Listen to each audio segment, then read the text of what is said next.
কওমি মাদ্রাসার কিছু কিছু আলেম বা কিছু কিছু ছাত্র তারা বলে জামাত নাকি কওমি বিদ্বেষী, কিন্তু আজকে ডক্টর শফিকুর রহমানের বক্তব্যে শুনলাম তিনি নাকি তার সংসদের 5 বছরের যত ইনকাম আছে তার সমস্ত ইনকাম তার আসনের একটি কওমি মাদ্রাসায় ওয়াকফ করে দিয়েছে। এখন আমার প্রশ্ন হলো, জামাত যদি কওমি বিদ্বেষী হয় তাহলে জামাতের আমির হলো ডক্টর শফিকুর রহমান। কওমি বিদ্বেষী একটি দলের আমির হয়ে সে কিভাবে কওমি মাদ্রাসায় তার 5 বছরের ইনকাম এক নাগাড়ে ওয়াকফ করে দেয়? এটা আমাকে একটু বুঝাবেন, আসলে এটা কেমন কওমি বিদ্বেষী? আমার কাছে কেমন যেন মনে হয় আসলে জামাত কওমি বিদ্বেষী না, কওমিরা জামাত বিদ্বেষী।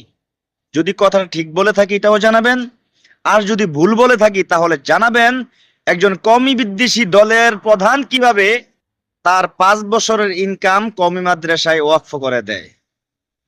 আশা করি প্রশ্নের উত্তরটা আপনারা দিয়ে যাবেন।